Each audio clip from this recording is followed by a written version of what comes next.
কুষ্টিয়ার থানাপাড়া এলাকার জাহিদুল ও সানজিদা দম্পতি গত 2 বছর ধরে বাড়ির 5 তলায় করেছেন ছাদ বাগান।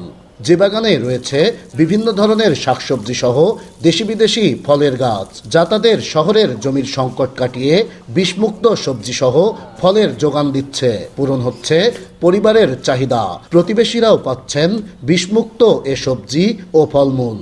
শখের থেকে আমরা এখান থেকে যেমন লাল শাক, পালং শাক, পুঁই শাক, ভ্যারাইটিস জাতীয় সব ধরনের গাছই এখানে কম বেশি আছে। শখ করে করে নিজে খাই, প্লাস আমার ফ্ল্যাটের সবাইকে পাড়া প্রতিবেশী অনেক খুশি হয়।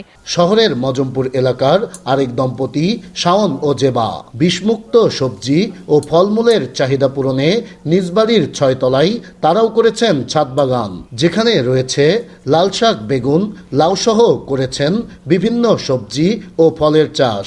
এভাবেই দিন দিন কুষ্টিয়ায় জনপ্রিয় হয়ে উঠছে ছাদ বাগান। কর্মব্যস্ত ইটপাথরের শহরে জমির সংকট কাটিয়ে বিষমুক্ত সবজিসহ বিভিন্ন ফলের একাংশের চাহিদা পূরণে গুরুত্বপূর্ণ ভূমিকা রাখছে এ ছাদ বাগান। ফলে শহরবাসী আগ্রহী হচ্ছে এ ধরনের বাগান তৈরিতে।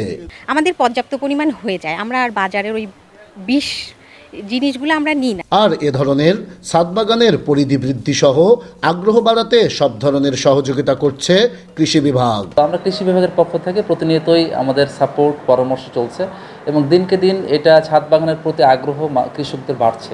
ছাদ বাগানের পরিধি বৃদ্ধি সহ শহরবাসীর আগ্রহ বৃদ্ধি করতে পারলে পরিবারের চাহিদা পূরণের পাশাপাশি তৈরি হতে পারে বাণিজ্যিক খাত, যা দেশের অর্থনীতিতে ভূমিকা রাখতে পারে।